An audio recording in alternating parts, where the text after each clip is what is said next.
ආයුබෝවන් යාළුවනේ, අද අපි කතා කරන්නේ ඇරෝන් ටී බෙක් විසින් ඉදිරිපත් කරන ලද ප්‍රජානන විකෘතිතා පිළිබඳව. අපි ප්‍රජානන විකෘතිතා 10ක් පිළිබඳව කතා කරනවා කියලා මීට කලින් කිව්වා.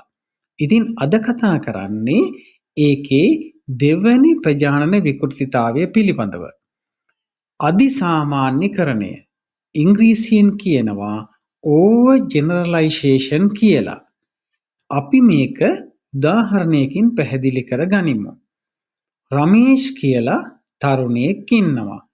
ඉතින් මේ රමේෂ් කියන තරුණයා රැකියාවක් සඳහා සම්මුඛ පරීක්ෂණයකට යනවා.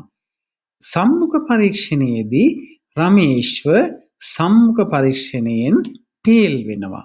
එහෙමත් නැත්නම් අසමත් වෙනවා. ඒ වෙලාවේ රමේෂ්ට හිතෙනවා ආය කවදාකවත් රමේෂ්ව සම්මුඛ පරීක්ෂණයකින් සමත් වෙන්නේ නැති වෙයි කියලා. ඒ කියන්නේ ඔහු මුහුණ දෙන ඕනෑම සම්මුඛ පරීක්ෂණයකින් අනාගතයේදී ඔහු ෆේල් වෙයි කියලා තමයි ඔහු හිතන්නේ.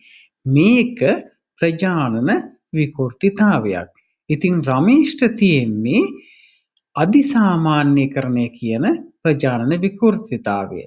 ඉංග්‍රීසියෙන් කියනවා නම් ඕවර් ජෙනරලයිසේෂන් කියන ප්‍රජානන විකෘතිතාවය.